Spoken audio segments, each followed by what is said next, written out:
My truck broke down in the desert. My wife took my daughter to her old family farm. My daughter called sobbing. Mommy and Grandpa put me in the old well. They said they're sealing it. I called my wife. Finally, I'm getting rid of her. I should have done it years ago, she laughed. I informed the cops. The sheriff called me that night. We're at the farm. We got the cover off the well. His voice was heavy. Sir, I'm sorry. For your loss. Jack Hudson stood in his workshop doorway, watching his 8-year-old daughter Emma chase fireflies in the fading Texas twilight. The sprawling ranch house behind him seemed peaceful enough. A white picket fence, a manicured lawn. It was the American dream, wrapped in mortgage payments and Sunday barbecues. But Jack knew appearances could be deceiving. At 42, Jack had built what most would call a successful life.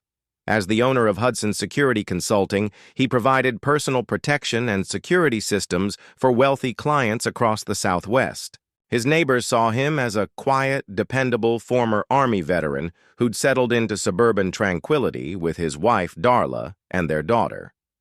They had no idea his military service was far from conventional, or that his consulting work involved skills most civilians couldn't fathom. "Daddy, look!" Emma called out, cupping her small hands around a captured firefly. "I got one!" Jack smiled, a genuine expression that had become rare over the past year. "Let it go, sweetheart. They're prettier when they're free." Emma released the firefly and watched it dance away into the darkness. It was a simple moment, but Jack filed it away carefully, knowing how quickly precious things could be lost. Inside, Darla moved through their kitchen with mechanical precision, preparing dinner with a routine that lacked passion. At 36, she was still beautiful in that carefully maintained way that required gym memberships and salon appointments. Her auburn hair fell in perfect waves, and her figure still turned heads at the country club. But Jack had noticed subtle changes over the past 6 months. Her phone always face down on the counter, the mysterious girls' nights out that seemed to multiply, the overly detailed explanations for her whereabouts. Jack Hudson made his living by noticing details others missed. In Fallujah, a misplaced shadow could mean the difference between coming home and coming home in a box. In his current line of work, reading people was still a matter of survival, just with different stakes. "Dinner's ready," Darla called out, her voice carrying a slightly forced cheerfulness that had become her default tone around him. As they sat at the dinner table, Emma chatted about her day at school. Jack watched his wife check her phone twice during their daughter's story about the class hamster. The second time, he caught the ghost of a smile on her lips before she quickly composed herself. "So, Jack," Darla said, cutting her chicken with surgical precision, "I was thinking of taking Emma to visit Dad next weekend. You know how he's been asking to see more of her." Howard Carpenter, Darla's father, owned a sprawling ranch about 3 hours north. The old man had never particularly liked Jack, though he'd been civil enough. Howard was old-school Texas, born on the land, raised on the land, and suspicious of anyone who hadn't been. "That sounds fine," Jack said evenly. "I've got a client consultation anyway." It was a lie, but a necessary one. Jack had learned to create space in his schedule for surveillance work when needed, and lately, he needed it more often. After dinner, as Darla helped Emma with her homework, Jack retreated to his study. The room looked like any successful businessman's office with a mahogany desk and leather chairs. But behind a false wall, concealed by a bookshelf, Jack maintained a different kind of office. High-grade surveillance equipment, tactical gear, and files on various subjects of interest. Tonight, he pulled out a manila folder labeled DH Surveillance, Phase 1. The photographs told a story that Darla thought she was keeping secret. Her lunch meetings with Brett Wolfe had started innocently, but over the past 2 months, they had moved to more private locations, hotels, his apartment, long drives in his car. Brett Wolfe was a real estate developer, successful and charismatic in an aggressive way. divorced, no kids, and with a reputation for being a player. Jack had done his research on Brett the moment the first photograph showed something more than friendly conversation. What Darla didn't know was that Jack had been documenting everything from the beginning. Every meeting, every lie, every moment of what she thought was a secret passion. He had audio recordings, GPS tracking data, and enough photographic evidence to end their marriage in any Texas court. But Jack Hudson wasn't interested in a simple divorce. The phone buzzed on his desk, a text from his contact at the phone company, someone who owed him a favor from his consulting work. The message was brief. Package delivered. All calls and texts now routing through your system. Jack smiled for the second time that day, though this expression would have been far less comforting to his daughter. Phase 2 could begin. As he locked the files away, Jack heard Darla putting Emma to bed upstairs. Their daughter's laughter echoed down the hallway, followed by Darla's softer voice reading a bedtime story. It was such a normal domestic sound, the kind of moment that made some men reconsider their plans. Jack Hudson was not some men. He learned long ago that betrayal came in many forms. Sometimes it was an enemy combatant pretending to be a friendly local. Sometimes it was a partner who sold you out for the right price. And sometimes it was the woman who had sworn to love and honor you, sharing your bed while planning a different future. The difference was that in his previous life, betrayal was expected, planned for, and accepted as part of the operational environment. In civilian life, people called it marriage. They wrote vows about it and built entire lives on the assumption that it meant something. Jack had believed in those promises once. He trusted that the woman who'd said yes to his proposal meant what she said about forever. Now he knew better. As the house settled into quiet, Jack made his way upstairs.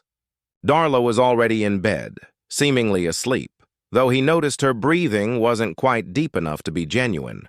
Her phone lay on her nightstand, charging and innocent-looking. What she didn't know was that every text, every call, every secret, communication was now being copied to Jack's secure server. Tomorrow he would begin to understand the full scope of her betrayal. And more importantly, he would begin to understand what Brett Wolfe meant to her. Because Jack Hudson had learned something important during his years in the dark corners of the world. The best revenge wasn't just about punishment. It was about the complete and total destruction of everything the target valued most. As he lay in the darkness next to his unfaithful wife, Jack began to plan. 3 weeks later, Jack sat in his truck outside Brett Wolfe's downtown office, watching through high-powered binoculars as his wife emerged from the building's parking garage. Even from a distance, he could see the flush in her cheeks, the slightly mussed hair she was attempting to smooth back into place. The surveillance equipment he'd installed in Brett's car and office had provided Jack with more than enough evidence of the affair. But evidence wasn't his goal anymore. Understanding was. Through the intercepted communications, Jack had learned that Darla and Brett weren't just having a physical affair. They were making plans, real plans that involved Emma. The audio from yesterday's meeting still echoed in Jack's mind. Darla's voice, breathless and excited, talked about how they could be together if they handled the Jack situation properly. Brett's response had been equally telling, a casual mention of a private investigator he knew who could dig up dirt on Jack's consulting work, painting him as an unfit father. They weren't just betraying him, they were planning to take his daughter. Jack's hands tightened on the steering wheel as he watched Darla drive away. She was probably heading home to prepare dinner and ask about his day with that same false smile she'd perfected. His phone buzzed, a text from Howard Carpenter, Darla's father. Need to talk. Come to the ranch tonight. Alone. Interesting. Jack had been monitoring Howard's communications, too, as a matter of thoroughness. The old man had been having regular conversations with Brett Wolfe over the past month. Conversations that hadn't included Darla. Jack had initially assumed Howard was ignorant of his daughter's affair, but the intercepted calls suggested something far more complex. Howard Carpenter, it seemed, had his own agenda. That evening, Jack told Darla he had to meet a potential client out of town and might be late. She accepted the explanation with what seemed like genuine relief, probably eager for the free time to text Brett without hiding her phone.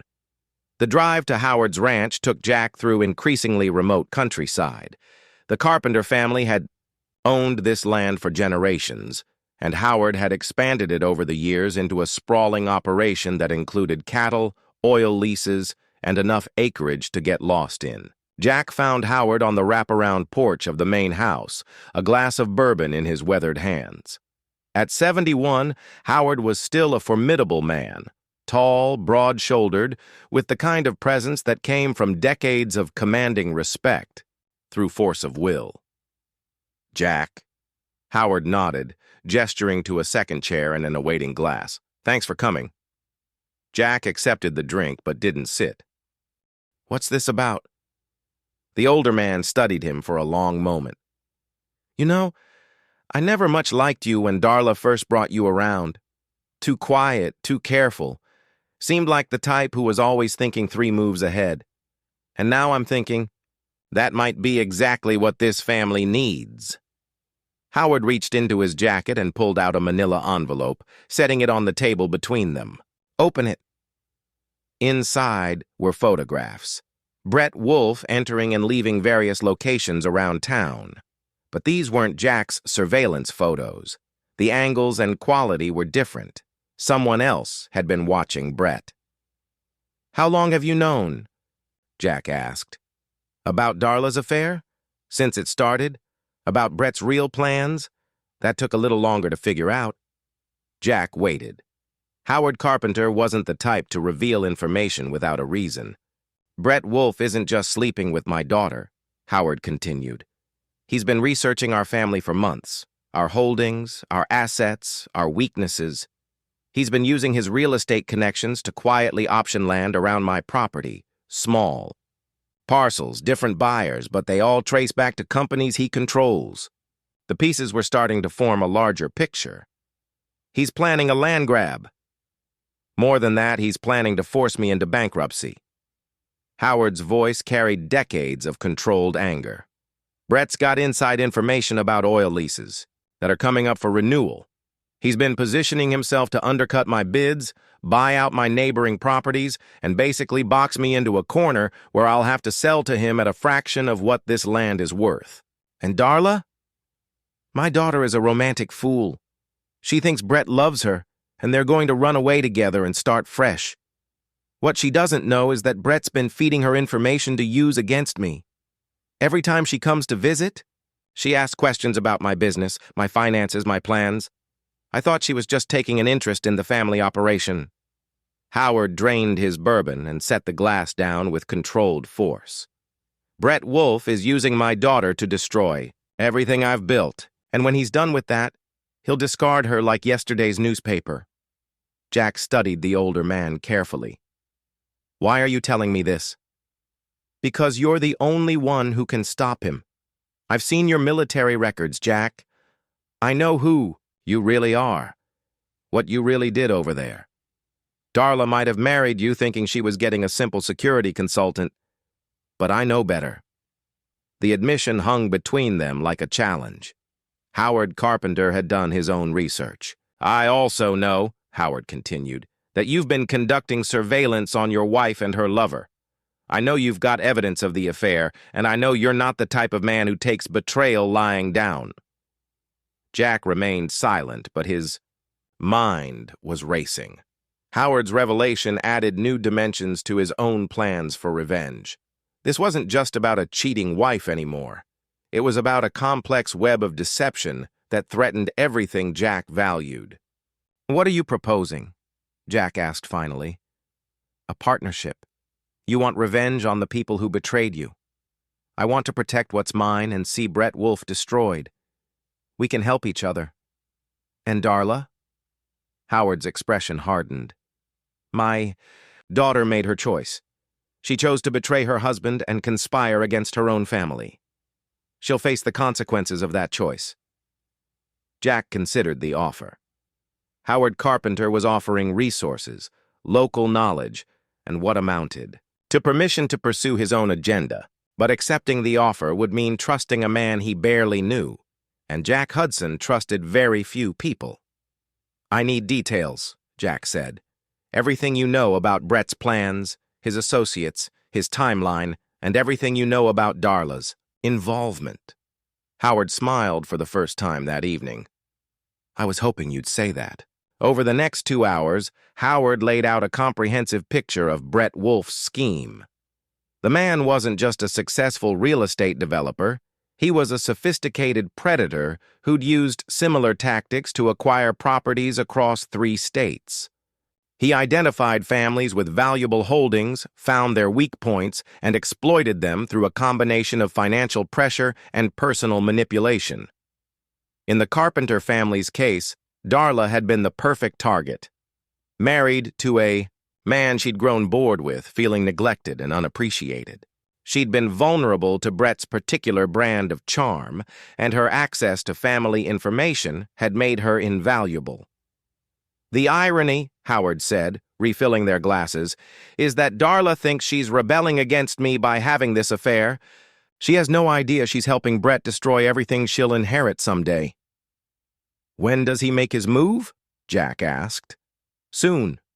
The oil lease renewals are next month. If Brett's going to force me into a corner, he'll need to have all his pieces in place by then." Jack nodded slowly. A plan was beginning to form in his mind, something far more sophisticated and brutal than simple revenge against a cheating spouse. If Brett Wolf wanted to play games with other people's lives, Jack would. Show him what a real player looked like.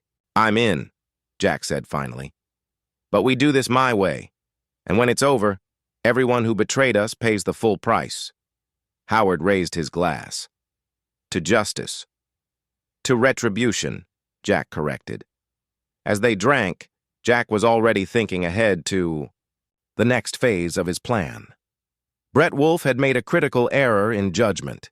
He'd seen Jack as an obstacle to be removed, a simple suburban husband who could be outmaneuvered. What Brett didn't understand was that Jack Hudson had spent years in places where the consequences of underestimating your enemy were measured in body bags. He'd learned to think not just strategically, but ruthlessly, and he'd learned that the most effective revenge wasn't just about winning.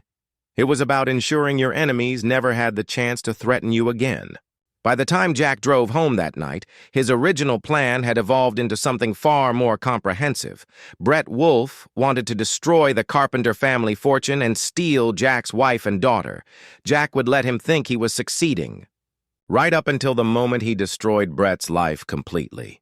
2 weeks after his meeting with Howard, Jack sat in his study, reviewing the final details of what he'd begun thinking of as Operation Firefly, named after the insect Emma had caught and released.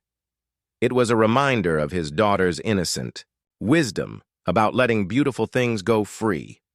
The surveillance had revealed more than Jack had initially expected. Brett Wolf's scheme involved not just land acquisition, but a complex network of shell companies, bribed officials, and intimidation tactics. More importantly, Jack had discovered that Brett had done this before, leaving a trail of broken families and stolen fortunes across the Southwest. But Brett had never encountered someone like Jack Hudson. The plan Jack had developed was elegantly simple in concept, brutally complex in execution. Rather than expose Brett's crimes or fight him in court, Jack would let Brett's own greed and arrogance destroy him.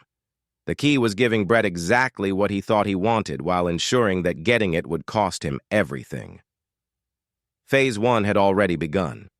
Using his security consulting contacts, Jack had fed carefully crafted misinformation into the intelligence networks that Brett relied on. False reports about Howard's financial situation, fabricated documents suggesting the old man was more vulnerable than he actually was, and misleading information about upcoming oil lease opportunities. Brett had taken the bait eagerly, accelerating his timeline and committing more resources to what he believed would be his biggest score yet. Phase 2 involved Darla directly. Through the intercepted communications, Jack knew that Brett was pressuring Darla to convince her father to make certain financial decisions that would actually benefit Brett's acquisition plans. What Darla didn't know was that her father was aware of her attempts and was feeding her information designed to mislead Brett. But Phase 3 was where Jack's true skills would come into play, and for that, he needed everything to happen at Howard's Ranch, on ground of their choosing. The opportunity came sooner than expected. Darla announced at dinner that she wanted to take Emma to visit Grandpa Howard for an extended weekend, Friday through Monday. Brett, she explained, had business. Meetings in Dallas and wouldn't be around anyway. That sounds like a great idea, Jack said, maintaining the same supportive tone he'd used throughout their marriage. Emma loves spending time at the ranch. What Darla didn't know was that Jack had arranged Brett's business meetings through a shell company, creating a false real estate opportunity that would require Brett's immediate attention.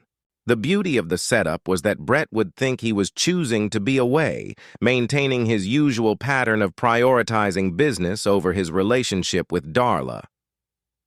Actually, Jack continued, cutting into a steak with deliberate precision, I might drive up Saturday afternoon. I've been thinking about asking your father's advice on some land investments. Darla's fork paused halfway to her mouth. Land investments? Some of my consulting clients have been talking about ranch properties as investment opportunities. Howard knows that market better than anyone.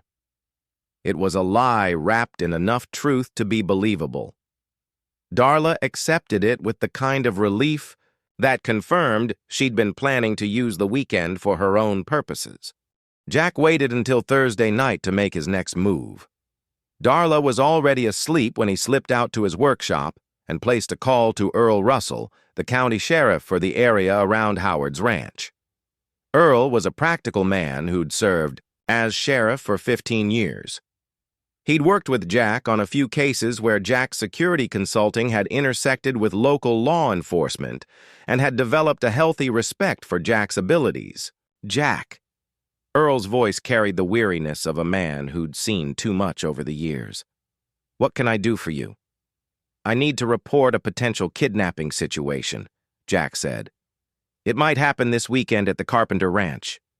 The conversation that followed was carefully choreographed. Jack explained that he'd received intelligence suggesting someone might attempt to harm his daughter during the weekend visit. He provided enough detail to sound credible without revealing his sources or methods. Most importantly, he established the legal framework for what would happen next. You want me to put extra patrols in the area? Earl asked. No, too obvious. But I want you to be ready to respond quickly if something goes wrong. And Earl, if my daughter is threatened, I'm going to protect her by any means necessary. Earl understood the subtext. You do what you have to do, Jack. I'll make sure the paperwork reflects the right sequence of events. Friday morning, Jack watched Darla pack Emma's things with the kind of nervous energy that suggested she was planning more than a simple family visit. Emma was excited about seeing her grandfather and spending time exploring the ranch, chattering about the horses and the old barn and the creek that ran through the property. Be good for your mother and grandpa, Jack told Emma as he hugged her goodbye. And remember what I taught you about staying safe. It was their code. Jack had trained Emma in basic safety protocols not because he was paranoid, but because his work had taught him that preparation was the difference between survival and catastrophe.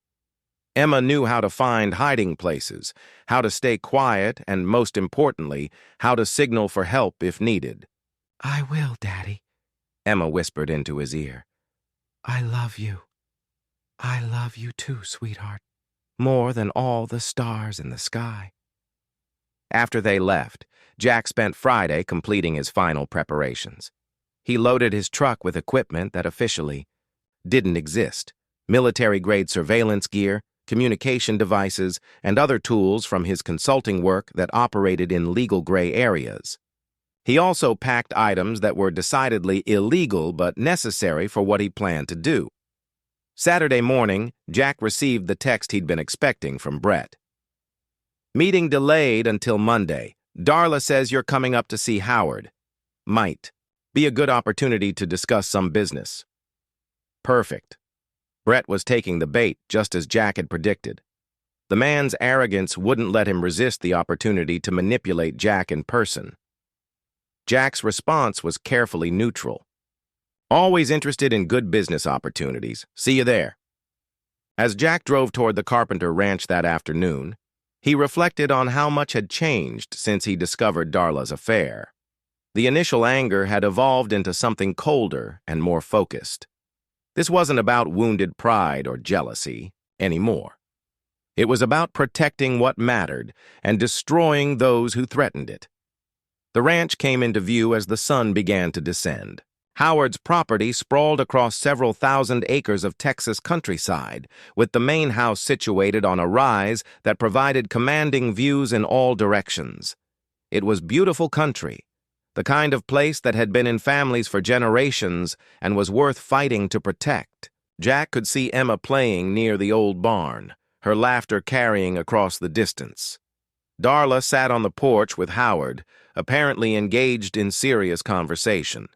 Parked behind the house, barely visible from the main approach, was Brett, Wolf's BMW. So Brett had arrived early, abandoning his Dallas business meetings to pursue what he thought was a more lucrative opportunity. The man's predictability would be his downfall.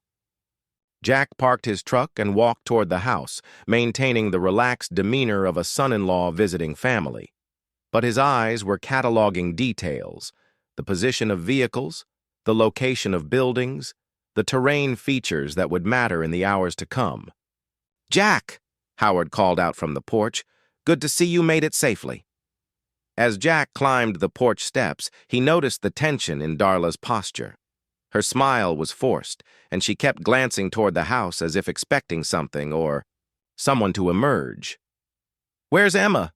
Jack asked. "Playing in the barn," Darla said quickly. "She's fine. Dad's been keeping an eye on her."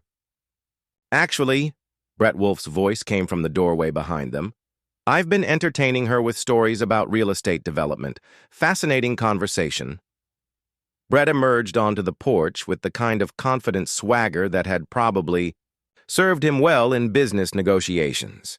He was a handsome man in his early 40s, well-dressed and articulate, with a kind of charm that could convince people to make decisions against their better judgment. "Brett." Jack extended his hand with a smile that didn't reach his eyes. "Darla mentioned you might be here. Something about business opportunities?" "Always looking for the next deal," Brett replied, his handshake firm and aggressive. "Your father-in-law has some interesting properties that could be developed."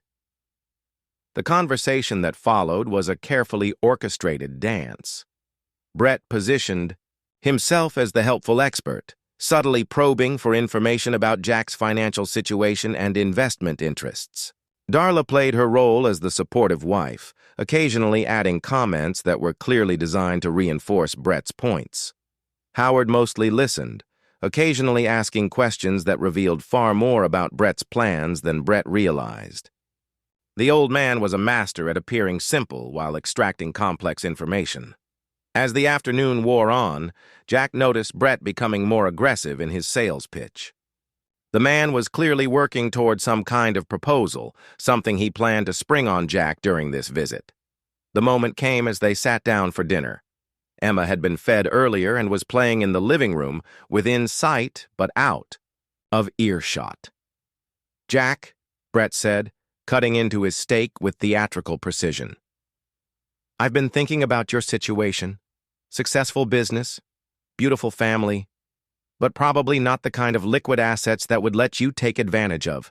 Really significant opportunities." "What kind of opportunities?" Jack asked, though he already knew where this was heading. "Well, Howard's been considering selling some of his marginal properties. With the right partner, someone could acquire significant acreage at below market. prices, but it would require moving quickly and it would require a substantial cash investment. The proposal that followed was elegantly crafted. Brett offered to bring Jack into a partnership that would involve purchasing several of Howard's properties at what appeared to be generous prices. Jack would provide the capital, Brett would handle the development and marketing, and they would split the profits. What Brett didn't explain was that the properties he wanted to buy were the key parcels in his larger scheme. By acquiring them through Jack, Brett would complete his encirclement of Howard's core holdings while appearing to help rather than threaten the family. "It sounds interesting," Jack said finally. "But I want to walk the properties before making any decisions. See exactly what we're talking about." "Of course," Brett smiled. "We could do that tomorrow morning. Some of the best parcels are in the back sections of the ranch near the old wells." Howard's expression didn't change, but Jack caught the slight tightening around his eyes. They had discussed this moment during their planning sessions. The old wells were in the most remote section of the property, accessible only by ranch roads and surrounded by terrain that would provide perfect concealment for what Jack had planned. "That sounds perfect," Jack agreed. "Should we include Darla and Emma in the tour?" "Actually," Darla spoke up quickly, "Emma and I were planning to visit some of Dad's old family sites tomorrow, places she's never seen." Another lie, smoothly delivered. Jack wondered if Darla had always been this deceptive, or if Brett had taught her these skills. "Well then," Jack said, raising his glass, "to new partnerships and family traditions." As they drank, Jack caught Howard's eye across the table.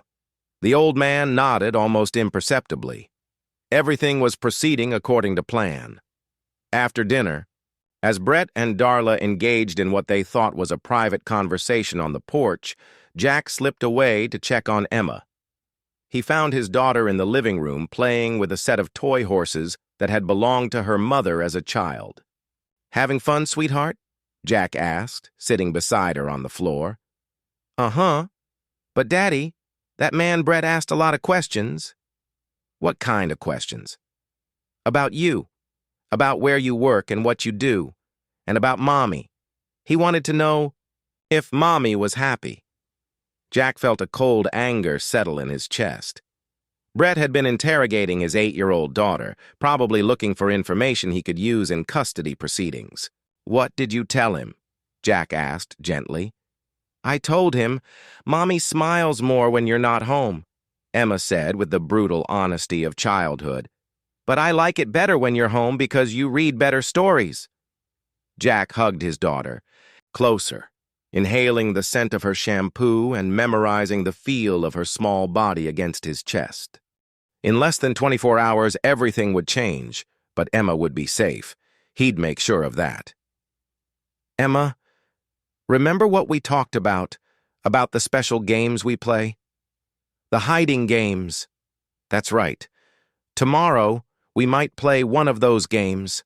If Mommy or Grandpa Howard tells you to do something special, you do exactly what they say.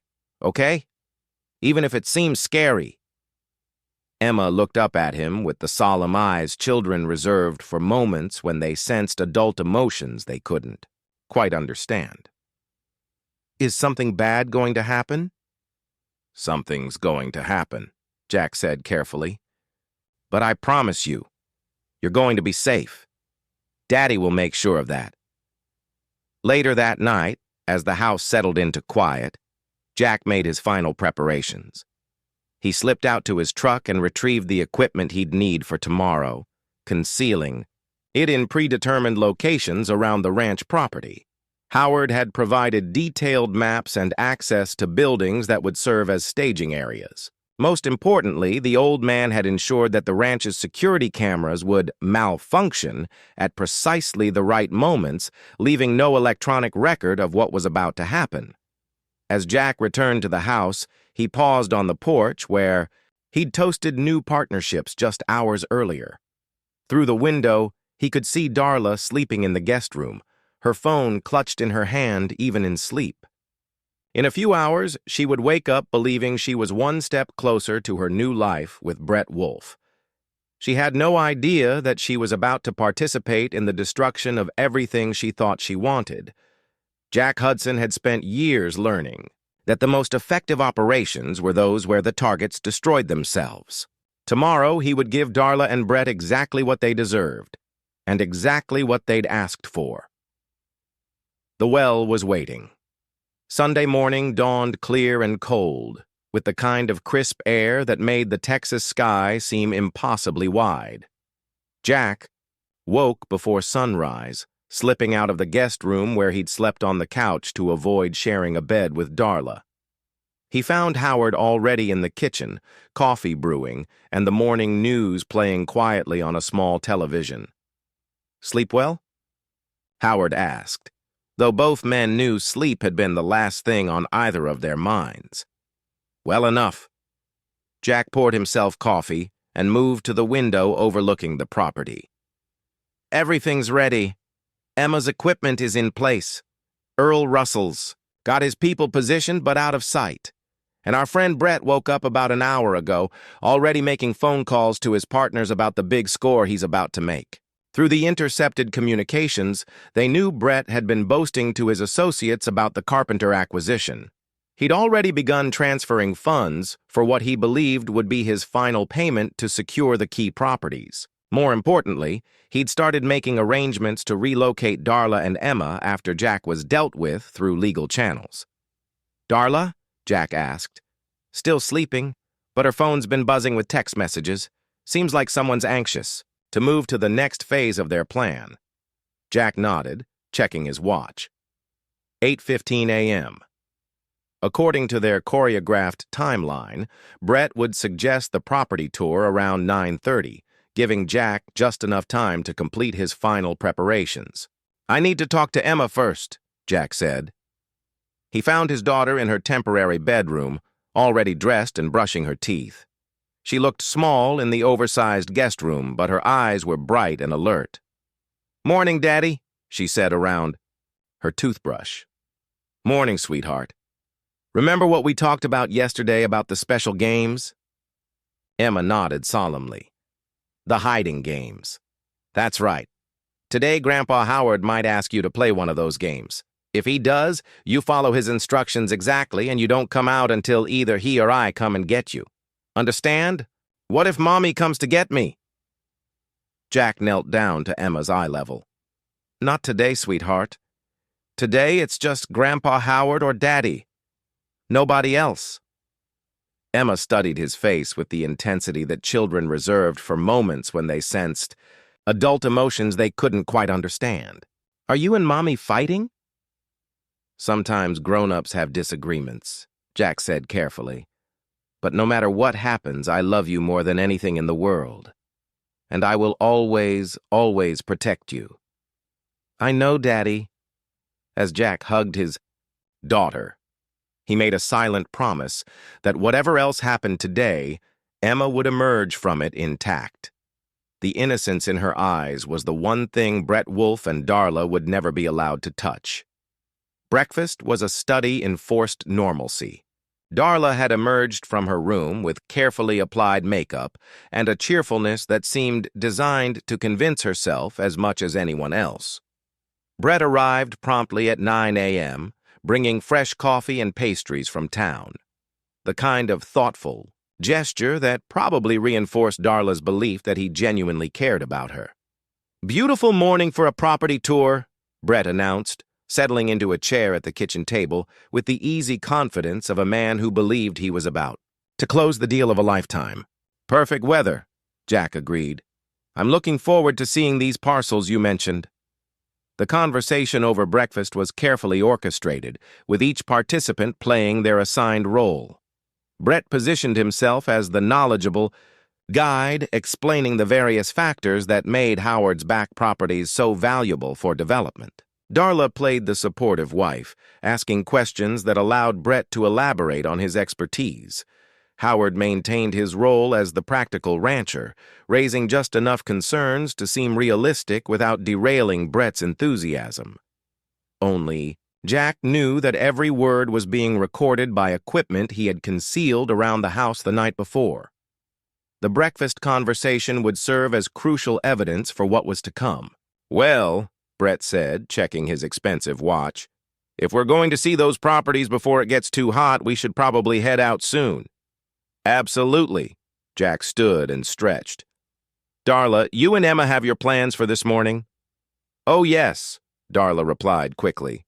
"Dad promised to show Emma some of the old family sites, places where her great-grandmother used to live, that sort of thing."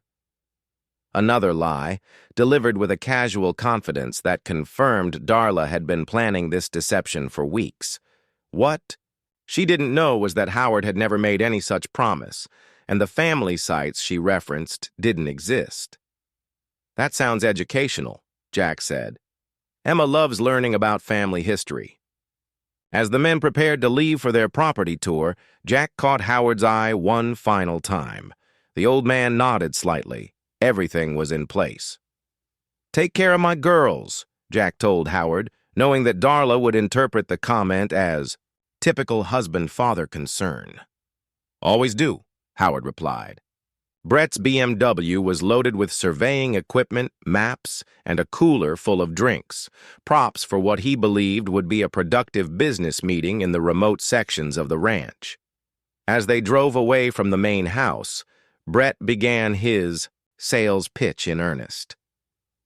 "The beauty of these back properties," Brett explained as they bounced along increasingly rough ranch roads, "is that they're close enough to town for development, but far enough out to avoid most zoning restrictions. With the right approach, we could be looking at a 20-fold return on investment within 5 years. Jack nodded and asked appropriate questions, playing the role of the interested investor while mentally cataloging every detail of their route. The old wells were located in a section of the property that hadn't been actively used for ranching in decades. The brush and rocky terrain would make outside observation nearly impossible. "There," Brett pointed ahead as they crested a small rise. "That's the main parcel I was telling you about." The landscape before them was typical Texas ranch country, rolling hills covered in sparse vegetation with clusters of weathered buildings marking old homestead sites. But Jack's attention was focused on the structures Brett was indicating, a collection of abandoned buildings surrounding what appeared to be an old wellhead.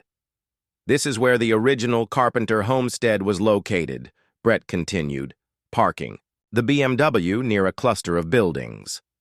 "Howard's grandfather built the first well here in the 1920s. It's been sealed for decades, but the location has excellent access to the water table." Jack climbed out of the car and surveyed the area with professional interest. The isolation was perfect. They were at least 5 miles from the main house, with no line of sight to any neighboring properties. The abandoned buildings would provide excellent concealment for what he'd planned. "Interesting location," Jack said. "Tell me about the water rights." For the next hour, Brett led Jack through an elaborate presentation about development opportunities, water access, mineral rights, and zoning possibilities.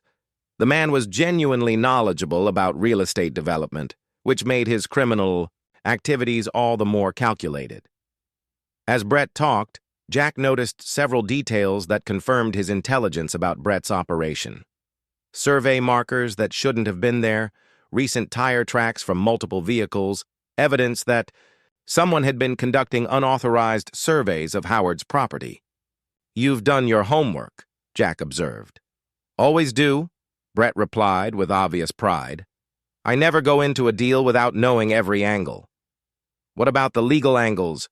Making sure all the transfers are properly documented, that sort of thing?" Brett's expression shifted slightly. "Well, that's where having the right relationships becomes important. I work with people who understand how to expedite certain processes." It was as close to an admission of corruption as Jack was likely to get. Brett was essentially confessing to bribing officials and falsifying documents, though he was careful not to use those specific terms. "I appreciate thoroughness," Jack said. "It's important to know exactly who you're dealing with." "Absolutely. Speaking of which, Jack, I should probably mention that I've done some research on your background, too. Impressive military record. Your consulting business seems to be doing well, but I get the sense that you might be ready for something bigger, something with more potential for real wealth. Jack felt a cold smile touch his lips. Brett was beginning his recruitment pitch, probably the same approach he'd used with Darla: appeal to their ambitions, make them believe they deserved more, then gradually involve them in increasingly questionable activities. "I'm always interested in opportunities," Jack said. "What did you have in mind?" "Well, to be honest, this carpenter deal is just the beginning. I've got projects lined up across 3 states: military logistics, government consulting, private, security contracts. The kind of work that could really benefit from someone with your background and security clearance." Brett was offering Jack a partnership in what amounted to a sophisticated criminal enterprise. The man's arrogance was breathtaking. He was literally trying to recruit Jack into the conspiracy against Jack's own family. "That sounds intriguing," Jack said carefully, "but I want to understand the full scope of what you're proposing." "Of course. That's why I think this property tour is so valuable. It gives us a chance to talk privately away from complications." "Complications?" Brett's expression became more calculating. "Well, to be completely honest, Jack, I think you and I both know that your marriage isn't exactly what it appears to be. Darla is a remarkable woman, but she's not happy. She needs someone who understands her potential, who can give her the kind of life she deserves." The audacity was stunning. Brett was standing on Howard Carpenter's property, preparing to steal the man's land and seduce his daughter while trying to convince Jack to join the conspiracy against his own family. "What are you suggesting?" Jack asked. "I'm suggesting that sometimes the best business partnerships involve personal changes too. Darla could be much happier with someone who really appreciates her. Emma could benefit from having a father figure who can provide real opportunities, and you could be free to pursue the kind of career that matches your abilities." Brett was proposing exactly what Jack had expected: a complete restructuring of Jack's life that would leave Brett in control of everything Jack valued. The man probably thought he was being subtle. "That's a bold proposal," Jack said. "Life is short," Brett replied. "Sometimes you have to take bold action to get what you want." Jack checked his watch. 11:45 a.m. According to their timeline, Howard would be initiating Phase 2 right about now. "You know what, Brett? You're absolutely right about taking bold action." "I'm glad you see it that way." "I do. In fact, I think it's time we headed back to the house. I'm ready to move forward with this partnership." Brett's smile was triumphant. "Excellent. I think you're going to be very happy with this decision." As they drove back toward the main house, Brett continued his sales pitch, apparently convinced that he'd successfully recruited Jack into his conspiracy. The man's confidence was so complete that he began sharing details about his other operations, his network of corrupt officials, and his plans for expanding into new markets. Jack memorized every word, knowing that Brett was essentially dictating his own confession. They were about halfway back to the main house when Jack's phone rang. Howard's name appeared on the display. "Howard," Jack answered, making sure Brett could hear both sides of the conversation. "Jack, thank God. You need to get back here immediately." "What's wrong?" "It's Emma. Darla and we were showing her the old family sites, and there was an accident. She fell into one of the old wells." Jack felt his blood freeze, even though he knew this was part of their plan. The emotion in Howard's voice sounded completely genuine. "Is she?" "She's alive, but she's trapped. The well is deep and the sides are unstable. We got to seal it to prevent a cave-in. But what, Jack, if we seal it with her inside?"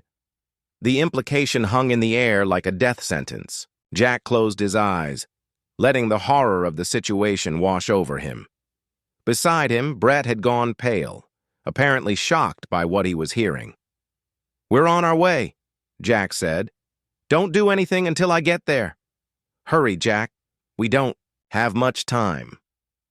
Jack ended the call and looked at Brett. "We need to get back to the house now." "Jesus, Jack, I'm so sorry.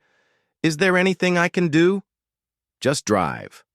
As Brett accelerated along the ranch roads, Jack allowed himself to show the anguish that any father would feel in this situation.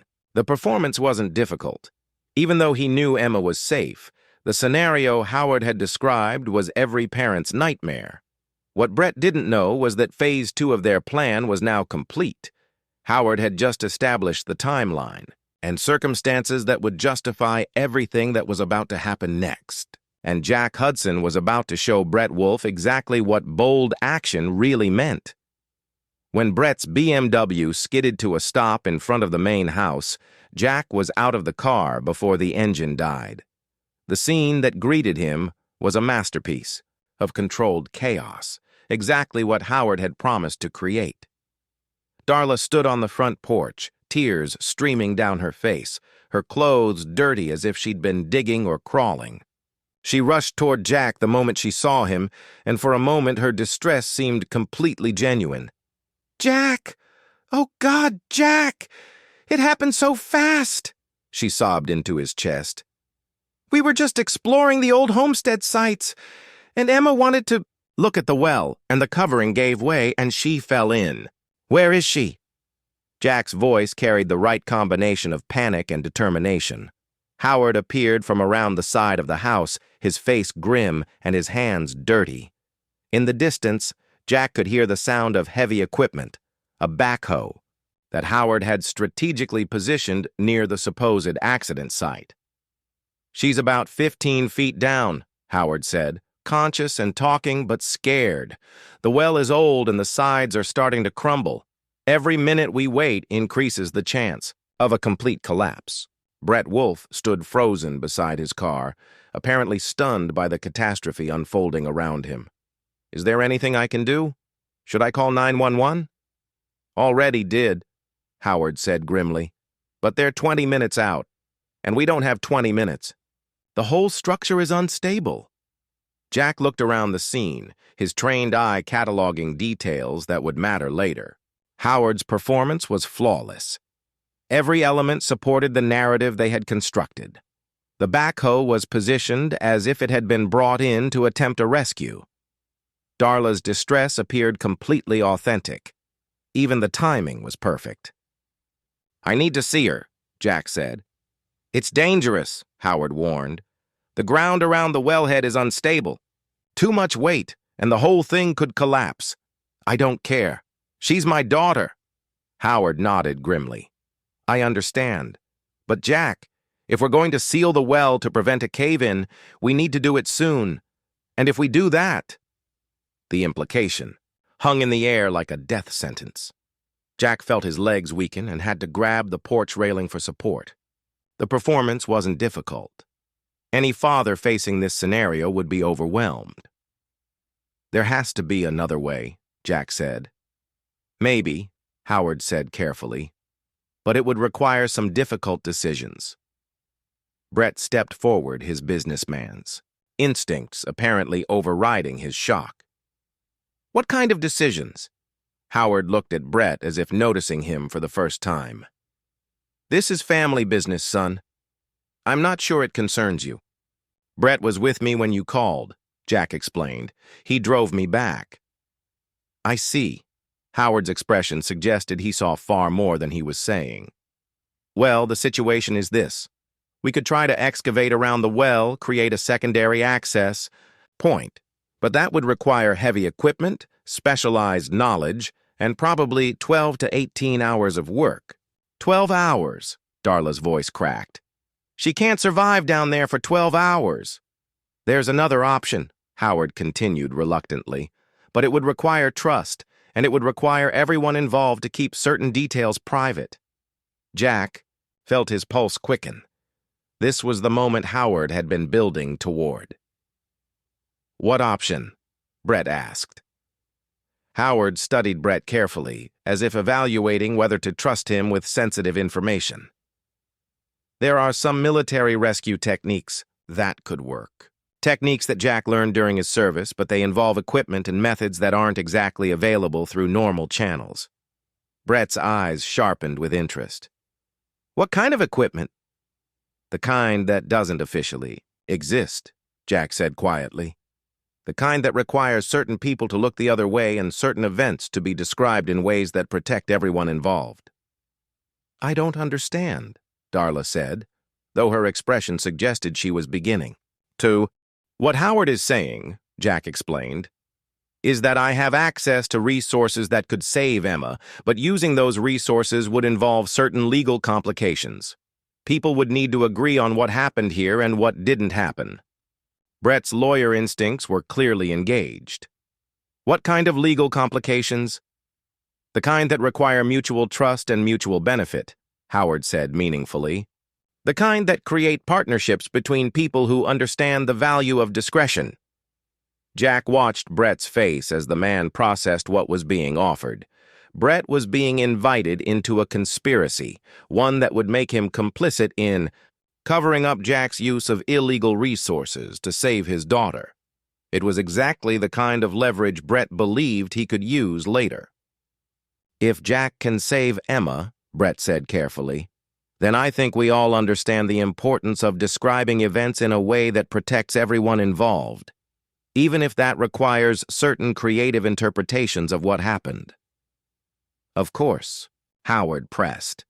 Darla looked between the three men, sensing undercurrents she didn't fully understand, but her maternal instincts overrode her confusion. I don't care what we have to do, just save my daughter. Jack felt a cold satisfaction settle in his chest. Brett had just agreed to participate in a conspiracy to cover up illegal activities. More importantly, he'd done so in front of witnesses and, unknown to him, recording equipment. All right, Jack said, but we need to move fast and we need to coordinate this carefully. Howard, can you handle the official response? Make sure the emergency crews understand the situation when they arrive. Consider it done. Brett, I need you to help me move some equipment from my truck, and I need your word that what happens here today stays between us. You have it, Brett said immediately. Darla, Jack turned to his wife, allowing his voice to carry both love and desperation. I need you to trust me. Can you do that? Of course, she whispered. Just save her.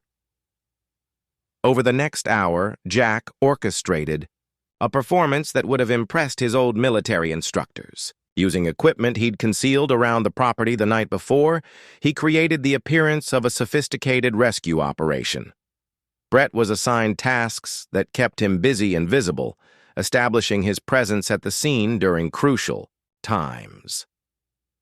Howard managed the official response, coordinating with sheriff's deputies and emergency personnel in a way that supported their manufactured timeline.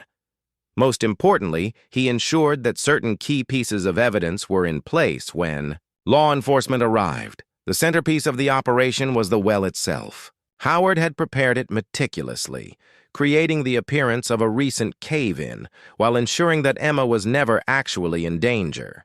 Hidden passages and pre-positioned equipment allowed them to create all the sounds and evidence needed to support their story.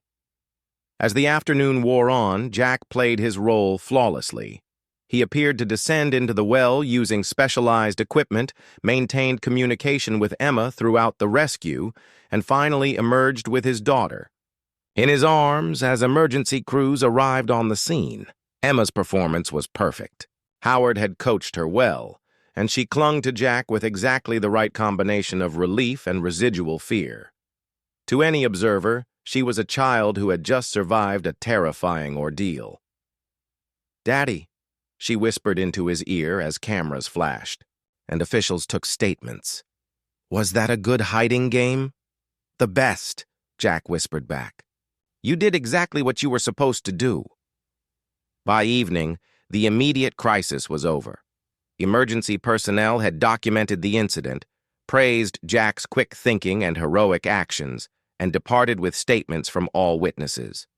The official record would show that Emma Hudson had fallen into an old well, been trapped for several hours, and been successfully rescued by her father using techniques he'd learned during military service. Brett Wolfe had been present throughout the incident and had assisted in the rescue efforts. His statement to authorities corroborated the family's account of events. More importantly, he had willingly participated in what he believed was a cover-up of Jack's use of illegal resources. As the last of the emergency vehicles disappeared down the ranch road, Jack stood on Howard's porch, holding Emma and watching Darla fuss over their daughter with what appeared to be genuine maternal concern. "Hell of a day," Brett said, settling into a porch chair with a drink Howard had provided. "But it ended well." "That's what matters," Jack agreed. "It ended exactly as it should have." Brett raised his glass. "To family and to partnerships built on trust." Jack clinked his glass against Brett's, maintaining eye contact. "To getting exactly what we deserve." As they drank, Jack reflected on how perfectly the day had unfolded. Brett believed he'd been recruited into Jack's inner circle, had proven his trustworthiness, and had gained leverage over Jack through shared culpability in covering up illegal activities. What Brett didn't know was that he'd actually provided Jack with everything needed to destroy him completely. The man had voluntarily placed himself at the scene of what would officially become a kidnapping, had participated in creating false evidence, and had made statements to law enforcement that were demonstrably false. Most importantly, Brett had revealed the full scope of his corruption, his methods, and his network of accomplices, all while believing he was impressing a potential partner. As the evening settled into comfortable domesticity, Jack began planning the final phase of his operation. Brett Wolfe had played his role perfectly. Soon, it would be time for him to face the consequences of his choices. The well had been sealed, officially and permanently, but Jack Hudson's thirst for retribution was just beginning to be satisfied. Monday morning arrived gray and cold, with a kind of overcast sky that seemed to press down on the landscape. Jack woke before dawn in the guest room, listening to the familiar sounds of the ranch coming to life. In a few hours, everything would change permanently. During the night, while the house slept, Jack had received confirmation that the final pieces of his plan were in place. Earl Russell had positioned his deputies according to their predetermined arrangement. The federal contacts Jack had cultivated were standing by. Most importantly, the comprehensive surveillance network he'd established was ready to capture everything that was about to unfold. Emma was still sleeping, exhausted from her ordeal the day before, but physically unharmed. Jack checked on her one final time, memorizing the peaceful expression on her face. By evening, her life would be completely different, but she would be safe and free from the corruption that had infected the adults around her. Howard was already in the kitchen. When Jack came downstairs, coffee brewing and the morning news playing quietly. The old man looked tired but determined, ready to see their plan through to its conclusion. "Brett's been making phone calls since 5 a.m., Howard reported quietly. "Sounds like he's coordinating with his people about the land transfers. Apparently, he thinks yesterday's events have sealed your partnership. And Darla? Still sleeping, but her phone's been buzzing with text messages. Someone's anxious to talk to her." Jack nodded. Through the intercepted communications, he knew that Brett's associates were pressuring him to finalize the Carpenter land acquisition quickly. Yesterday's incident had convinced them that Jack was now compromised and vulnerable to manipulation. They had no idea how right they were, just not in the way they expected. At 8 a.m., Brett emerged from his room, dressed for business and carrying a briefcase full of documents. His demeanor was confident and energetic, the attitude of a man who believed he was about to close the biggest deal of his career. "Morning, Jack," Brett said, helping himself to coffee. "I've been thinking about our conversation yesterday about expanding our partnership. I've got some documents I'd like you to review." "Of course," Jack replied. "Though I have to admit, yesterday's events have me rethinking a lot of things." "Understandable. But I think you'll find these opportunities even more compelling now. Sometimes crisis reveals new possibilities." Darla appeared in the kitchen doorway, still in a robe, looking haggard and anxious. Her performance as the concerned mother was beginning to crack, revealing the underlying tension of someone whose plans were not proceeding as expected. "How's Emma this morning?" Brett asked her, though his focus was on Jack. "She's resting, still a little shaken." "That's a shame," Brett said with what appeared to be genuine concern. It was interesting that Darla was maintaining the fiction even when she didn't need to. Jack wondered if she was beginning to believe her own lies, or if she was simply that committed to her deception. "Well," Brett said, settling at the kitchen table and opening his briefcase, "maybe we can take care of some business while she rests. Jack, I've prepared contracts for the land purchases we discussed, plus some additional opportunities that have come up." For the next hour, Brett walked, Jack through an elaborate presentation of documents, maps, and financial projections. The proposed deals were even more complex than Jack had expected. A sophisticated scheme that would transfer control of most of Howard's valuable properties to shell companies controlled by Brett. "As you can see," Brett explained, pointing to various clauses in the contracts, "these agreements are structured to provide maximum tax advantages while ensuring rapid appreciation of asset values. With your investment capital and my development expertise, we could be looking at 8-figure returns within 3 years." Jack studied the documents carefully, noting details that Brett probably thought he wouldn't understand. The contracts were masterpieces of legal deception, appearing to benefit all parties while actually transferring most of the value to Brett's hidden entities. "This is impressive work," Jack said finally. "Very sophisticated." "I don't do anything halfway," Brett replied with obvious pride. "I can see that. These shell company structures, the offshore accounts, the regulatory workarounds, this level of complexity requires serious expertise." Brett's smile faltered slightly. "Well, you know how complex real estate law can be." "Oh, I'm not talking about real estate law," Jack said casually. "I'm talking about the other aspects. The bribery, infrastructure, the document falsification protocols, the methods for circumventing federal oversight. This is professional-grade criminal enterprise." The silence that followed was deafening. Brett's face went pale, and Darla looked confused and alarmed. Even Howard, who was expecting this moment, seemed taken aback by Jack's directness. "I'm not sure what you're implying," Brett said carefully. "I'm not implying anything," Jack replied. "I'm stating facts. These contracts involve systematic violation of federal anti-corruption statutes, conspiracy to commit fraud, money laundering, and probably RICO predicates." Brett stood up slowly, his businessman's confidence evaporating. "Jack, I think there's been a misunderstanding." "No, not a misunderstanding. I understand exactly what you are and what you've been doing. The question is whether you understand what I am." Jack reached into his jacket and withdrew his phone, pressing a button that activated the recording equipment concealed throughout the house.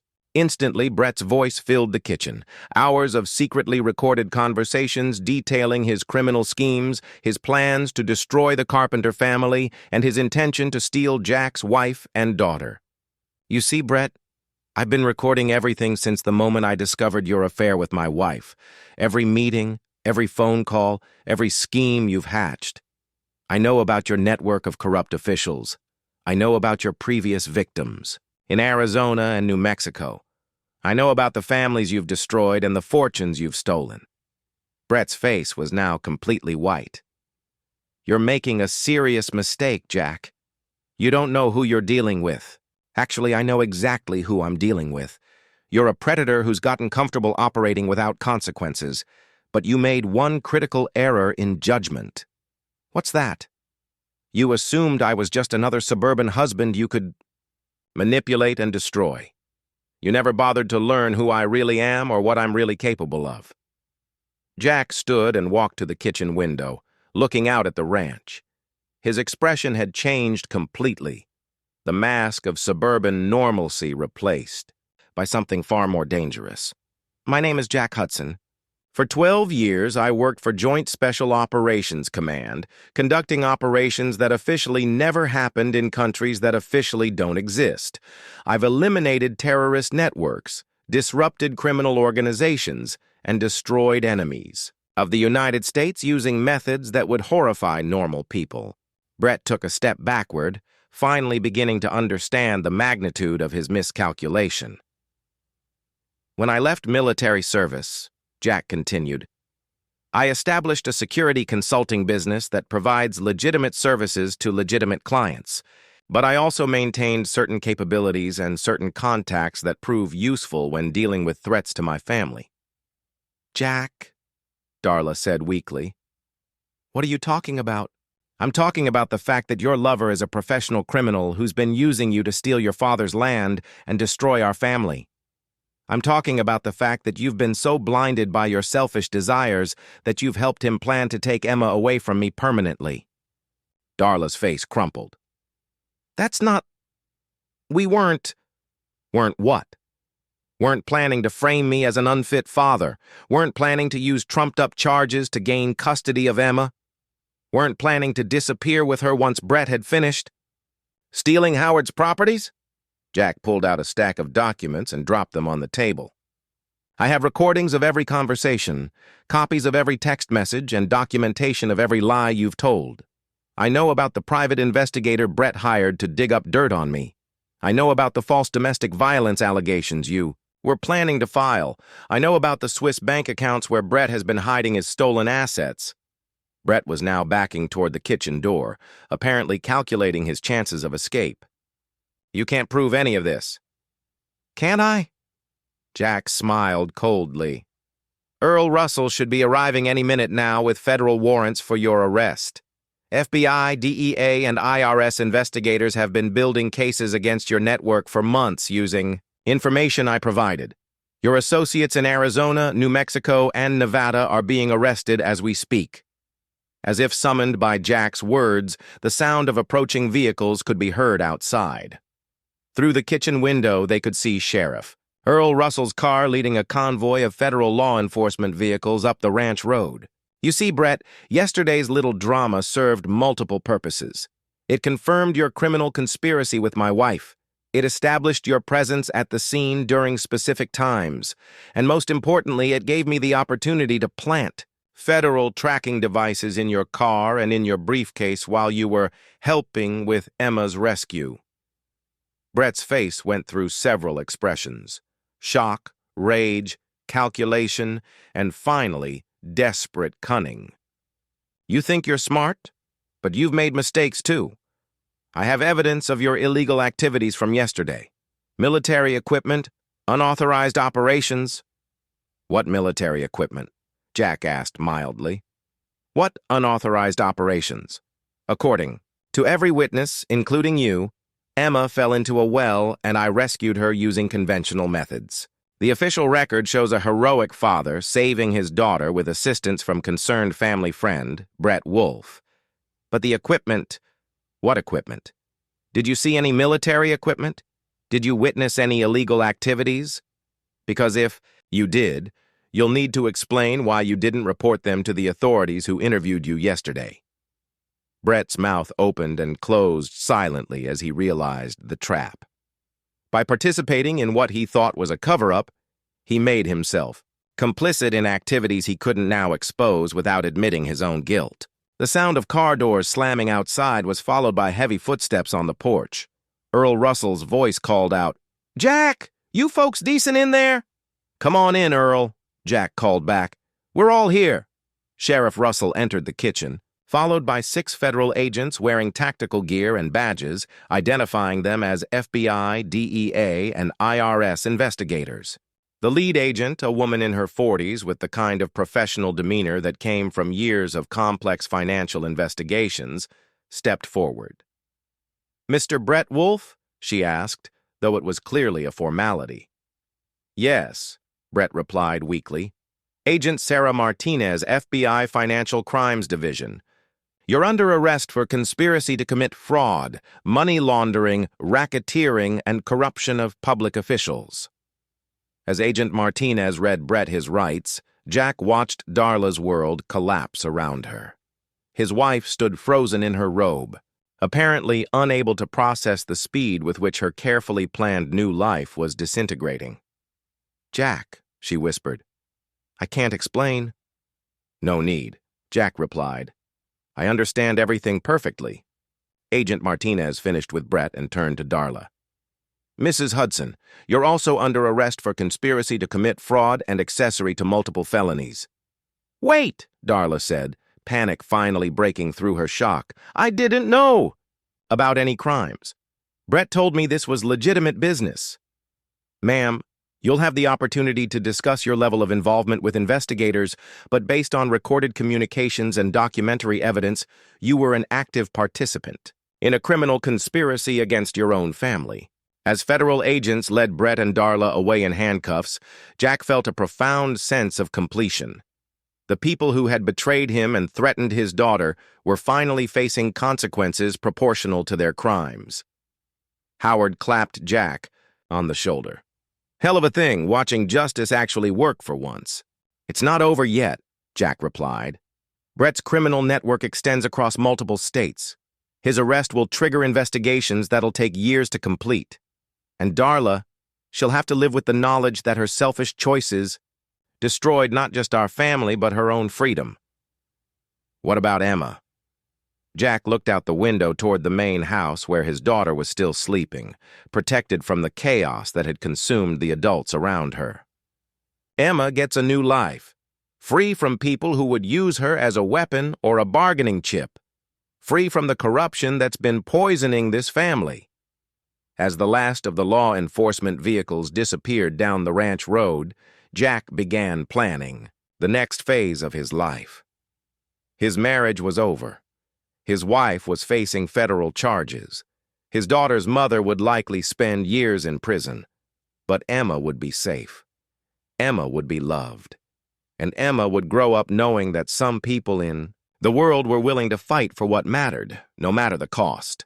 Jack Hudson had learned long ago that some enemies could only be defeated through complete and total destruction. Today, he'd applied that lesson to protect the most important person in his world. The well had been sealed, the betrayers had been eliminated, and justice, in its most brutal and unforgiving form, had finally been served. 6 weeks after Brett Wolfe and Darla Hudson were arrested at Howard Carpenter's ranch, Jack sat in his lawyer's office, reviewing the final divorce papers. The legal proceedings had moved with unusual speed, thanks largely to the overwhelming evidence of Darla's criminal conspiracy and adultery.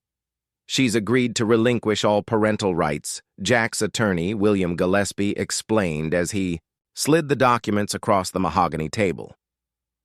"In exchange, the prosecution is recommending a reduced sentence on the conspiracy charges." Jack studied the papers that would legally sever Darla's connection to Emma forever.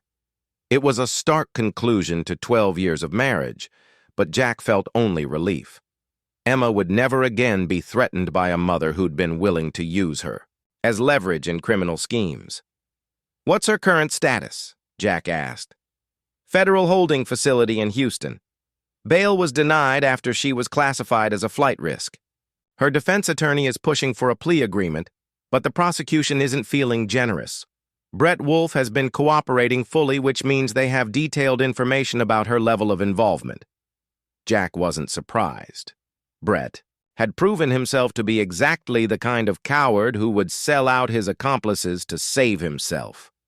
The man who'd swaggered and manipulated his way through life was now desperately trying to minimize his own prison sentence by betraying everyone he'd worked with. "How much time is she looking at?" "Realistically, 8 to 12 years if she takes a plea, 15 to 20 if she goes to trial and loses. The evidence against her is substantial." Jack signed the divorce papers with steady hands. 12 years of marriage ended with a stroke of a pen and the weight of criminal betrayal. Emma would be 8 years old when her mother was sentenced, possibly 20 when Darla was released from prison. But Emma would be safe. That was all that mattered. "There's one other matter," Gillespie continued. "The federal investigation into Brett's network has uncovered something interesting." It seems your wife and her lover weren't the only ones involved in this conspiracy. Jack looked up from the papers. What do you mean? Howard Carpenter's been receiving some unusual visitors at the ranch. Federal agents, specifically. Seems like Brett's operation was larger than anyone initially realized. That afternoon, Jack drove out to Howard's ranch to check on Emma and discuss the latest developments in the federal investigation. His daughter had been staying with her grandfather while Jack dealt with the legal complications of the arrests and divorce proceedings. He found Emma in her favorite spot by the old barn, playing with a set of toy horses while Howard watched from the porch. She'd adjusted to her mother's absence with the resilience of childhood, though Jack knew she would eventually need help processing the complex emotions surrounding Darla's betrayal and imprisonment. "Daddy!" Emma ran to him as he climbed out of his truck. "Grandpa Howard's been teaching me about taking care of horses." "That's wonderful, sweetheart." Jack hugged his daughter, feeling the familiar surge of protective love that had driven all his recent actions. "Are you having a good time here?" "Uh-huh. But I miss you." "I miss you too. That's why I came to talk to Grandpa about something important." Howard joined them as they walked toward the house. The old man looked tired but satisfied, like someone who'd finally seen justice served after years of frustration. "Federal boys have been by again today," Howard said quietly. "Seems like Brett's been talking a blue streak about his operation. Some interesting details coming to light." Inside the house, Howard poured coffee while Emma played in the living room, within sight but out of earshot. Jack could see that his daughter was content and secure. Howard had been good for her during this difficult transition. "What kind of details?" Jack asked. "Turns out Brett's land acquisition scheme was bigger than we thought. He wasn't just targeting my properties. He was part of a network that's been systematically stealing ranch land across the Southwest. Mineral rights, water rights, oil leases, millions of dollars in assets." Jack wasn't entirely surprised. His surveillance of Brett had suggested the man's operation was sophisticated and far-reaching, but the scope was larger than he'd initially understood. How many families were involved? Dozens, maybe hundreds. Brett and his associates would identify properties with valuable resources, then use various methods to force owners into desperate financial situations. Sometimes it was legal manipulation, sometimes intimidation, sometimes outright fraud, and law enforcement never caught on. Howard's expression darkened. "That's where it gets interesting. Turns out Brett had sources inside various agencies. Sheriff's departments, county assessors' offices, state regulatory agencies. He was getting advanced information about mineral surveys, environmental assessments, zoning changes, intelligence that let him target specific properties months or years before owners knew their land was valuable." Jack felt a cold certainty settle in his chest. Corrupt officials. More than that. According to what the federal boys are telling me, Brett's network included judges, prosecutors, and regulatory officials across 3 states. When legal manipulation didn't work, they'd simply buy the decisions they needed. The implications were staggering. Brett Wolfe hadn't just been a criminal, he'd been part of a systematic conspiracy that corrupted the legal system itself. Families who tried to fight back through proper channels had found themselves facing judges who'd already been bought, prosecutors who wouldn't file charges, and regulatory agencies that rubber-stamped whatever Brett wanted. "What does that leave us?" Jack asked. "Clean. The federal investigation confirms that Brett targeted my family specifically because he thought we were vulnerable. He never expected to run into someone with your background." Jack nodded. His military experience and security consulting contacts had given him resources that Brett's typical victims didn't possess. Most ranch families facing this kind of predatory behavior had no choice but to accept their losses or fight through a legal system that had been systematically corrupted. What about the other families? The ones who lost their properties? That's the beautiful part. Howard smiled grimly. Federal prosecutors are using RICO statutes to unwind fraudulent transfers. going back 7 years. Families who lost their land are getting it back. Shell companies that bought properties through fraud are being dissolved, and the corrupt officials who enabled Brett's operation are facing their own criminal charges. Jack felt a deep satisfaction at the news. His personal revenge against Brett and Darla had triggered a much larger reckoning that would help dozens of innocent families recover what had been stolen from them. "There's something else," Howard continued. "The federal agents asked me about your role in the investigation. Specifically, they wanted to know if you'd consider consulting on similar cases." "What kind of consulting?" "Seems like Brett's operation wasn't unique. There are similar networks operating in other regions, using the same methods to steal family properties. The FBI is building a specialized task force to investigate these crimes, and they need people with your skill set." Jack considered the offer. His security consulting business was successful, but it mostly involved protecting wealthy clients from conventional threats.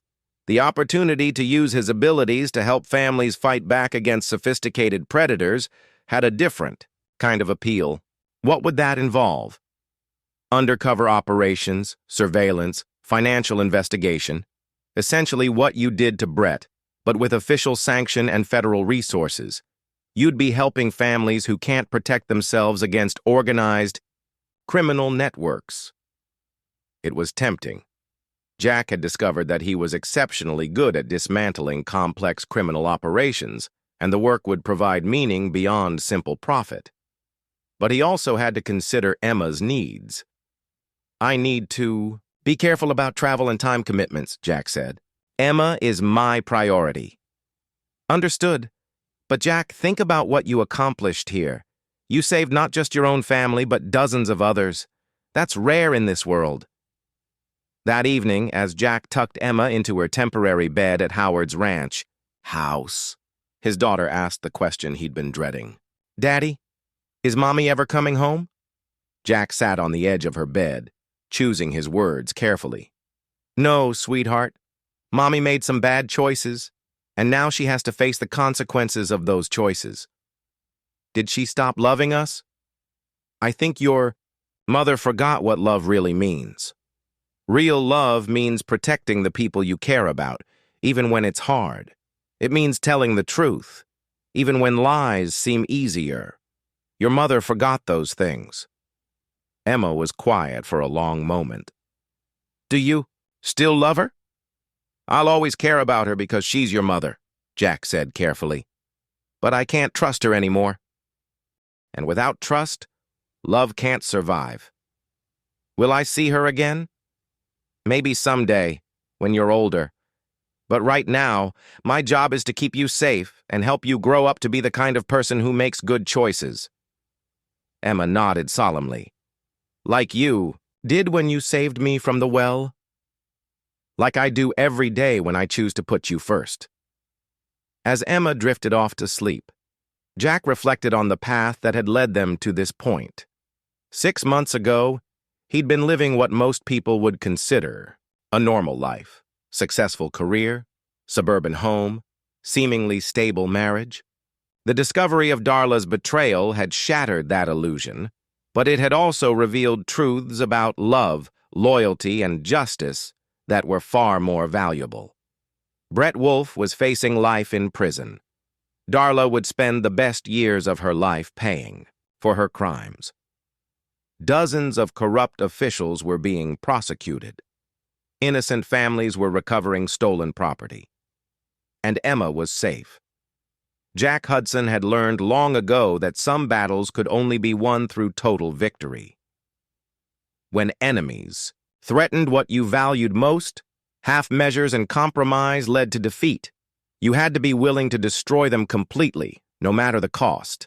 Tonight, as he listened to his daughter's peaceful breathing, Jack knew he'd made the right choice. The people who'd betrayed his family were facing justice. The criminal network that had threatened so many others was being dismantled. Most importantly, Emma would grow up knowing that some people in the world were willing to fight for what mattered, whatever the cost. The well had been sealed, the betrayers had been destroyed, and Jack Hudson had finally found the peace that came from total victory over those who'd threatened his family. 3 months later, Jack stood in a federal office building in Houston, reviewing surveillance footage with Agent Sarah Martinez and her team. The images showed a sophisticated money laundering operation centered around a luxury car dealership in Phoenix. The latest target in what had become Operation Stronghold, the federal task force dedicated to dismantling criminal networks that preyed on family-owned properties. The pattern's identical to Brett Wolf's operation, Agent Martinez explained, pointing to financial records displayed on multiple monitors. Shell companies, corrupt officials, systematic targeting of families with valuable land holdings. But this network is larger and more sophisticated. Jack studied the evidence with professional interest. In the 3 months since joining the federal task force as a special consultant, he'd helped identify and dismantle criminal operations in 4 states. The work combined his military expertise with his business knowledge in ways that proved devastatingly effective against organized crime. Timeline for moving against them? Jack asked. 2 weeks. We need someone to get close to the leadership, confirm their methods, and document their network of corrupt officials. Someone with your background, deep cover, extensive. You'd be posing as a potential investor. Someone with military connections and access to capital. The kind of person they recruit as a front for their operations. Jack nodded. It was similar to the approach he'd used against Brett, but with federal resources and legal authority backing his actions. The combination of official sanction and his unconventional methods had proven remarkably effective. What about Emma? She'll stay with Howard during the operation. The old man's become quite attached to his granddaughter. That was true. Howard Carpenter had embraced his role as Emma's primary caregiver with an enthusiasm that surprised everyone. The old rancher, who'd seemed so set in his ways, had adapted to an 8-year-old's energy and curiosity with remarkable grace. More importantly, Emma was thriving under Howard's care. The trauma of losing her mother to federal prison had been offset by the stability and genuine affection Howard provided. She was doing well in the local school, had made friends among the ranch families in the area, and showed no signs of the emotional damage Jack had feared. How long would the operation take? 4 to 6 weeks, long enough to document their full network and gather evidence for RICO prosecutions. Jack considered the assignment. The Phoenix operation represented everything he'd come to hate about predatory criminals. Sophisticated, well-connected, and ruthless in their exploitation of innocent families. Taking them down would help dozens of victims and prevent hundreds more. I'm in, Jack said. But I want full tactical support and real-time monitoring. These networks have a tendency to turn violent when cornered. You'll have whatever you need.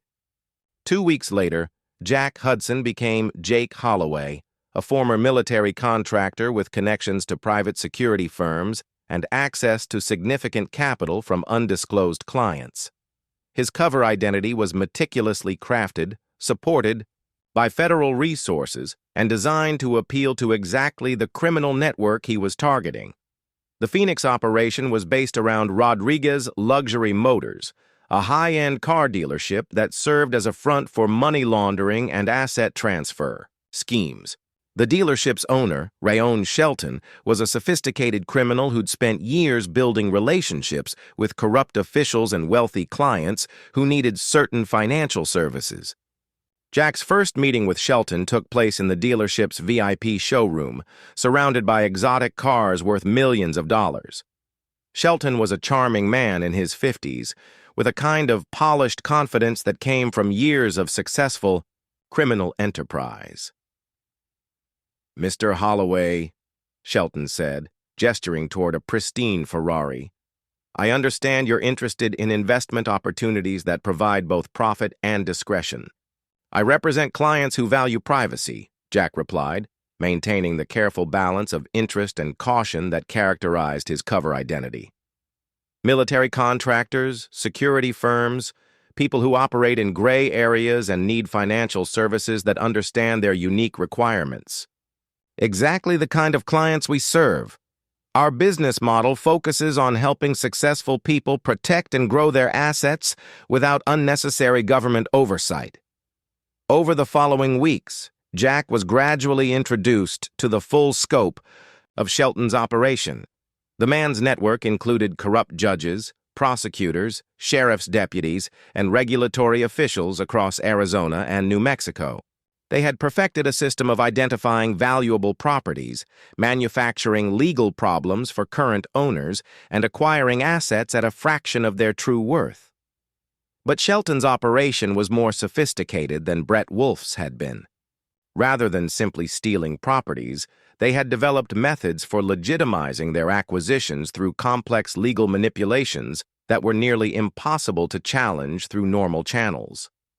"The beauty of our approach," Shelton explained during one of their private meetings, "is that everything appears completely legal.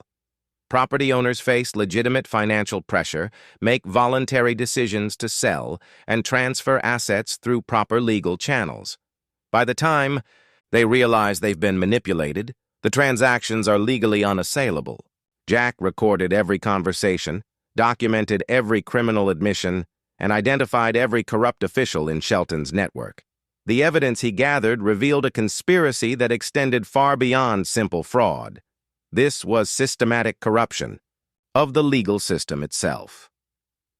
The operation reached its climax when Shelton invited Jack to participate in their next acquisition, a ranch family in New Mexico who were being pressured to sell valuable water rights for a fraction of their worth.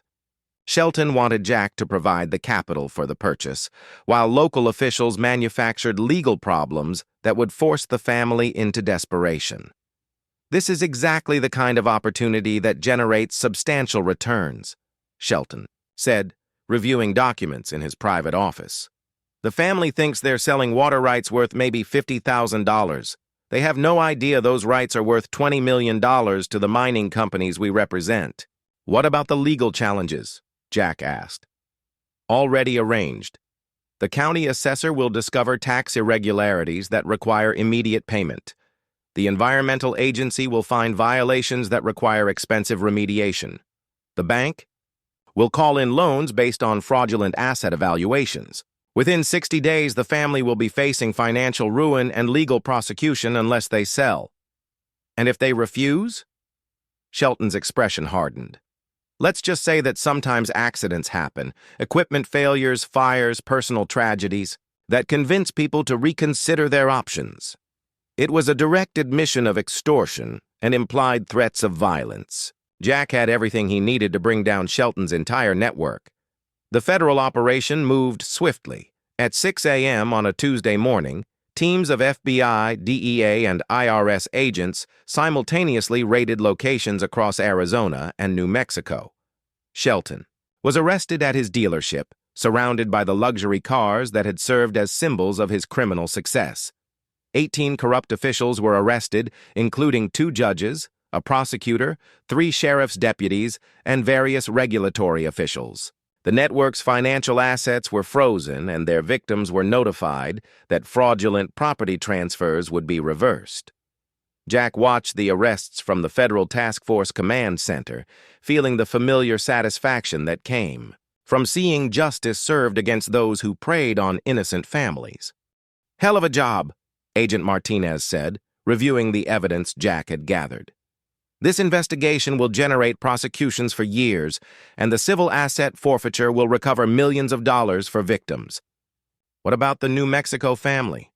The one Shelton was targeting?" "Safe. We intervened before any legal action was taken against them. They'll keep their water rights and receive compensation for the stress they endured." Jack nodded.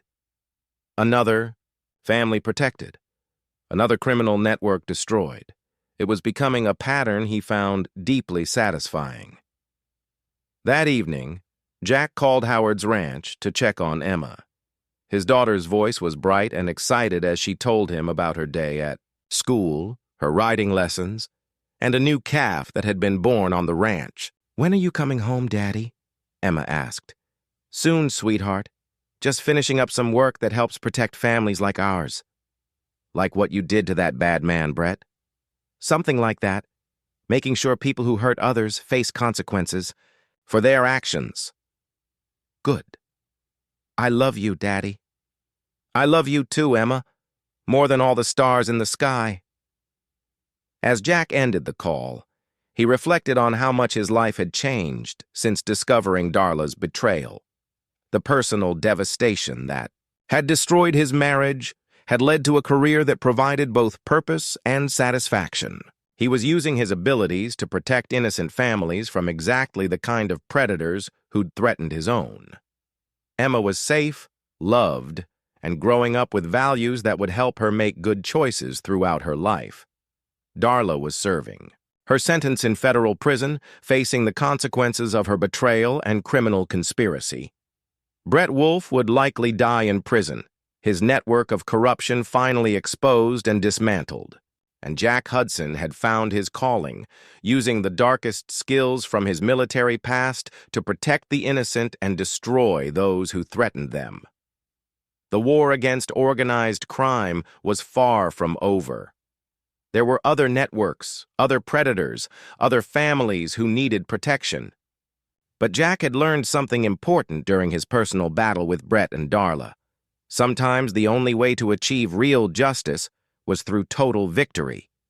He would continue fighting, for Emma, for the families who couldn't protect themselves, and for the principle that betrayal and corruption should face swift and devastating consequences. The well had been sealed, the betrayers had been destroyed, and Jack Hudson had finally found peace in the knowledge that justice, in its most unforgiving form, would always prevail. 1 year after Brett Wolfe's arrest, Jack Hudson stood in the visiting room of the Federal Correctional Institution in Beaumont, Texas, waiting for his final meeting with the man who had tried to destroy his family. The request for this meeting had come from Brett himself, channeled through his attorney, and approved by federal authorities. Jack wasn't sure why he'd agreed to come. Brett had nothing left to offer. His cooperation with prosecutors had already provided everything useful for ongoing investigations. His network had been dismantled, his assets seized, his corrupt officials prosecuted. But something about the request suggested Brett had finally begun to understand the magnitude of his miscalculations. Brett entered the visiting room flanked by guards, his expensive suits replaced by standard prison orange. The confident swagger was gone, replaced by the hollowed-eyed demeanor of a man who'd lost everything and faced decades of confinement. At 44, Brett Wolfe looked 20 years older.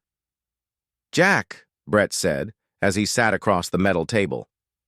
"Thank you for coming." Jack studied the broken man before him. "What do you want, Brett?" "I want to understand how you did it. How you played us so completely that we never saw it coming. You want a tactical analysis from the man who destroyed you? I want to understand why I lost everything while you gained everything." Jack leaned back in his chair, considering the question. "You lost because you fundamentally misunderstood what you were dealing with. You saw a suburban husband and thought you could manipulate him like your other victims. You never bothered to learn who I really was or what I was really capable of.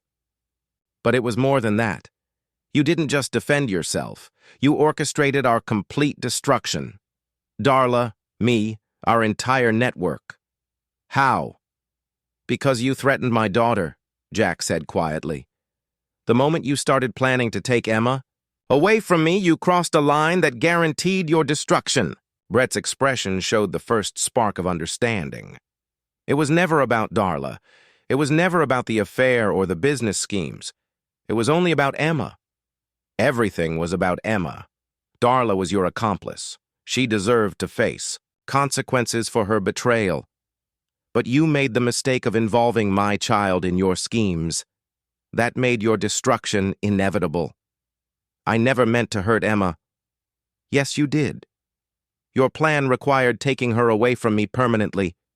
You were willing to use custody manipulation, false allegations, and legal corruption to steal my daughter and give her to her criminal mother. That wasn't collateral damage. That was deliberate. Brett was quiet for several minutes, apparently processing the implications of Jack's words. When he finally spoke, His voice carried a hollow understanding. You planned everything from the beginning. The surveillance, the recordings, the fake well incident, the federal investigation. All of it was designed to destroy us completely. The federal investigation was real. Your criminal network was real. The evidence against you is real. I simply provided the authorities with the information they needed to protect innocent families. But you could have just exposed the affair. You could have divorced Darla and moved on. Why did you need to destroy our lives so completely? Jack's expression hardened. Because partial victory isn't victory. Because leaving enemies alive gives them the opportunity to return and threaten you again. Because people who are willing to use children as weapons don't deserve mercy or second chances. You destroyed dozens of people, my entire network, all, the officials we worked with, everyone connected to our operation. I destroyed criminals who were stealing from innocent families and corrupting the legal system. The collateral damage was people who chose to participate in organized crime. They made their choices. They faced the consequences. Brett shook his head slowly. You're more ruthless than anyone I ever dealt with, including some very dangerous people. I'm a father protecting his daughter. That makes me more dangerous than any criminal you've encountered. The conversation continued for another hour, with Brett asking questions about tactics and Jack providing carefully measured answers. It was like a debriefing between former enemies, with Brett trying to understand how he'd been so completely outmaneuvered. What happens to Emma now? Brett asked finally. Emma grows up safe, loved, and free from people who would use her as leverage or a weapon. She's living with her grandfather on a ranch, doing well in school, and learning that some people in the world are willing to fight for what matters. And you? I continue working with federal authorities to dismantle criminal networks like yours. I use my abilities to protect families who can't protect themselves from organized predators. Brett nodded slowly. You found purpose in destroying us. I found purpose in protecting the innocent and eliminating threats to my family. Your destruction was simply the most effective method for achieving those goals. As the meeting ended, and Brett was led back to his cell, Jack reflected on the conversation. The man who'd once been so confident and manipulative was now broken and hopeless, facing 30 years in federal prison with no possibility of parole. Darla was serving 12 years in a different facility, her parental rights permanently terminated, and her future destroyed by her own criminal choices. She would be nearly 50 when released, with no family, no prospects, and a criminal record that would follow her forever. But Emma was thriving. At 9 years old, she was a confident, happy child who loved her life on Howard's ranch. She was academically gifted, socially well-adjusted, and showed no signs of the trauma that might have resulted from her mother's betrayal and abandonment. More importantly, Emma was learning values that would guide her throughout life. She understood the importance of loyalty, honesty, and protecting those you love. She was growing up with the knowledge that some people were willing to fight for what mattered, whatever the cost.